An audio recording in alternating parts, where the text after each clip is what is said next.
Hello বন্ধু। কি তুই কি করিস? বন্ধু আমি তো খাইতেছি। কি তুই একা একা খাইতেছিস? খারাপ, আমি আইতাছি।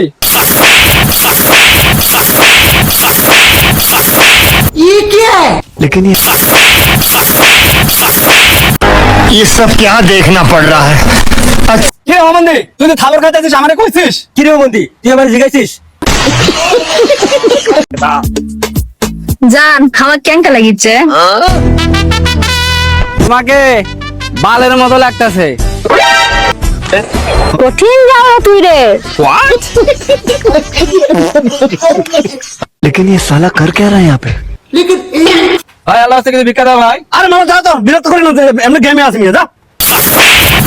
এই মিয়া, আপনার কাছে চাইছি, আমি চাইছি না ভাইয়ের কাছ থেকে। ভাই কিছু ভিক্ষা দাও ভাই। এবারে দেখ শেখ, এগুলো শেখ। আরে শিখবো কি, ওরা তো আমি শিখেছি।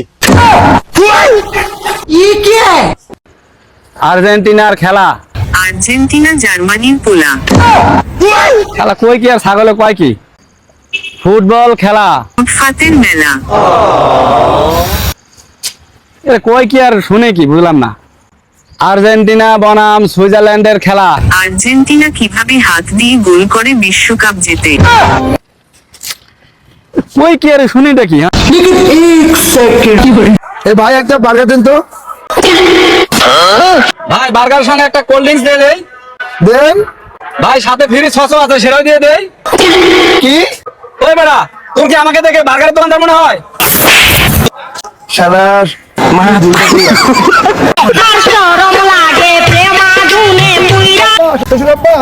কি হয়েছে বাবা? এই নেন মিষ্টি। মিষ্টি বাবা। বাবা আমরা দুজন থেকে তিনজন হয়েছি। ছেলে না মেয়ে? না ছেলেও না মেয়েও না, আমি নতুন আরেকটা বিয়ে করছি।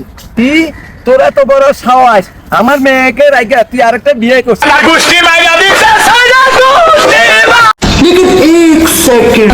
চাচা একটা প্রশ্ন করি, হ্যাঁ কি বলো? পুরুষ মানুষ নিয়ে কিছু বলেন। পুরুষ মানুষ সব সময় অসহায়, কারণ পুরুষ মানুষ রাগ করে কোনো সময় বাবার বাড়ি যেতে পারে না। পুরুষ মানুষ সব সময় ছাত্র, কারণ মা মনে করে বউ শিখাই দিছে, বউ মনে করে মা শিখাই দিছে। ছোটবেলায় মা বলতো বাবা তুমি কিচ্ছু বোঝো না, বিয়ে করার পর বউ বলতেছে বেবি তুমি কিচ্ছু বোঝো না। এখন ছেলে মেয়ে বলতেছে বাবা তুমি কিচ্ছু বোঝো না। আসলে পুরুষের বোঝার মতো বয়স কোনটা? Bye tata goodbye. लेकिन ये साला कर क्या रहा है यहाँ पे। रुको जरा सबर करो। নেইমার চলে গেছে, রোনালদো চলে গেছে, এখন শুধু মেসির জয় জয়কার। এইবার বিশ্বকাপও যাতে আর্জেন্টিনা মেসি নিতে পারে, তাই আমি তোকে বশীকরণ করে দিলাম।